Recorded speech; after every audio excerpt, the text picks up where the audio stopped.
Hey, welcome back to my channel. If you're new here, my name is Sarah Sperber. I am a realtor in the Reno Sparks market, and I help buyers and sellers just like you every single day with purchasing and selling real estate. On today's video, I'm going to be talking about a topic that actually comes up a whole lot, especially with me, because I often help relocating buyers because, like you, they find me here on YouTube while they're living in another state and they're thinking about relocating here to Reno. So on today's video, I'm going to be talking about the process of selling a home while you are trying to buy a home and what that kind of looks like and my best tips for making that move very seamless. That said, while I do tend to help a lot of relocating buyers, this would also apply to anyone who's already in Reno who is simultaneously thinking about selling and buying. So there's going to be a lot of information in here. It's going to be a lot of valuable stuff. So make sure you stay tuned. And of course, if you have any questions, you're able to book a free call with me. There's a link to do that in the show notes so we can kind of talk about your unique situation. So a lot of this information is going to be kind of all encompassing. Obviously, within every transaction and every sale and purchase, there are a lot of nuances. So it would be probably helpful if you are seriously thinking about making a move like this to hop on a call and actually assess your specific situation, help you outline your specific needs and all of that. But anyway, I'm going to dive into this video, so stay with me. Okay, the first thing that you need to figure out if you are living in a home that you own and you're going to need to sell that to buy your next home is your financial situation. I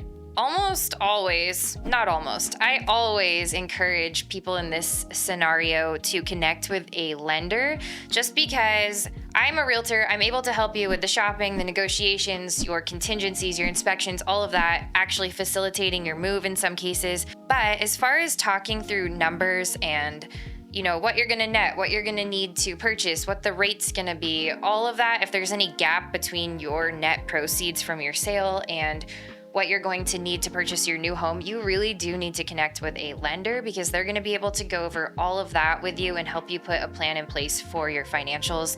If you need a great lender in our area, I have the best. I might feel a little bit biased, but they are seriously so amazing. I would love to put you in touch with them. That's always kind of the first step, is to figure out your financials. Now, if you are in the more fortunate position to be selling a home that's already paid off, selling a home that, the amount you're going to net is going to fully cover a cash purchase of your home here, then you maybe can skip that step. It's not going to be as important or even necessarily relevant to your purchase.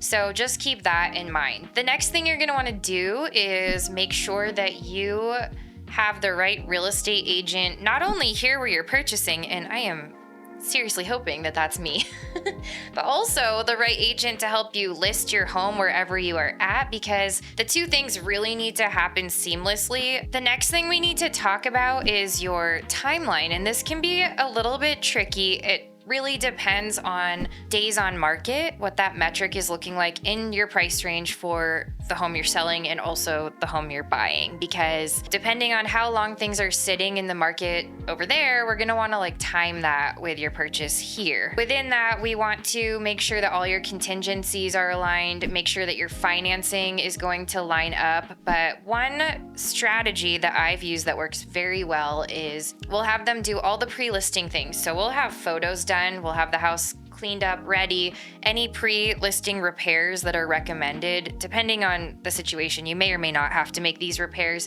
In other scenarios where there's an inventory crisis, it's pretty much in the seller's favor a lot of the time. You're not going to see that as often, but I will communicate with your listing agent in your market and kind of determine what needs to happen. What that does is, if you have your photos ready, you have the listing input forms signed, you have everything kind of ready to go, that enables you to do is shop here with confidence, because the second you find a home that you want to put an offer in, we will make the close of escrow date and timeline work so that that home can be listed right away. And from there, we want to make sure that we kind of manage the timeline. If you didn't know, in the state of Nevada, there are a few major contingencies that are part of any sale. There is the appraisal. If you're not financing the purchase of your home, you can waive the appraisal, or if you get permission from the lender, and usually this is in the case where you're putting enough down on the property that the appraised value doesn't really matter because the amount that's being financed is no longer really relevant to the actual value of the home. Another would be actually financing. So we would make it contingent on your ability to get a loan if needed to cover the cost of the purchase, or even partial. And then the other part of that financing is actually like a contingent sale. So buying a home B is contingent on home A selling and netting the proceeds from that. And then the third contingency would be our due diligence. So that is home inspections. If there's any other inspections involved, solar inspection, pest inspection, HVAC. And these are all things, typically what I will do is I'll check the home inspection box on our contract, and then under other, I put any deemed necessary or recommended by home inspector or buyer. That way, if we sign up to do a home inspection and the home inspector says, oh, this chimney doesn't look quite right, or I noticed that there was an issue with X, Y, or Z, you need to go hire an HVAC professional to come look at this, then we're covered, and that's already worked into the contract, but you're not on the hook for paying for all those inspections up front. So that's one strategy that I use for due diligence. Within all of these contingencies, there are timelines that are outlined in our offer contract. So you have a finite amount of time to lock all of these things in. And then the last kind of contingency that's baked into Nevada law is the HOA. Here, that is called a CIC.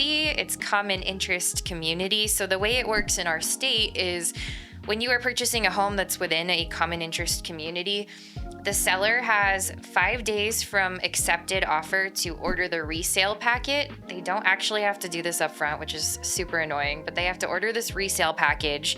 And then that can take an average of like 10 to 12 days for it to arrive. Then it's delivered to the buyer, and the buyer has 5 days from receiving it to review it. Now, if there's anything within those documents that would be the cause of you wanting to back out of your purchase, you are able to do that without penalty, meaning that you get your earnest money deposit back. But that's something that's frustrating because we don't always know what's allowed within an HOA community up front, but you are protected and you are able to back out if that is the cause of, wanting to cancel the transaction. Keep in mind, you have all these contingencies going on in not one, but 2 places, and they're all happening simultaneously.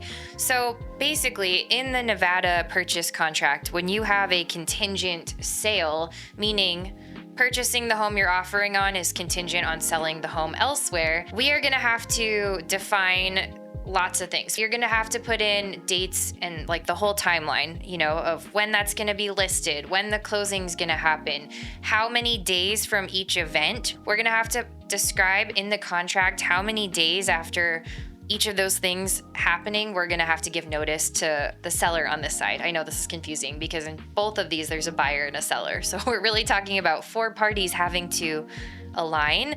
I know that seems overwhelming, but just trust that I do this literally every day and we will make it work. In my contracts, I usually write a 3-day period. So every event that happens on the sale of your home, on your contingent sale, we will have 3 days to let the people on our end who are buying the home from know. That way we can really fine-tune our strategy on both sides and make sure that you are going to seamlessly move from one home to another. That's kind of how that works. If you guys have any questions at all about this, or you want to hop on a call and talk about your unique situation and develop a custom strategy with me, I do this stuff all day and I would love to do that with you. So just go ahead, book a free call with me. There's a link in the show notes to do that. And if you have any other questions about life in Reno, real estate in general, I'm your girl. You can also book a call for that. And if you haven't already, make sure you hit that like and that subscribe button. I put out new videos every single week about the Northern Nevada lifestyle, the Reno Sparks housing market, and of course, all things to do with buying and selling real estate. Thanks so much, and I'll see you guys next week.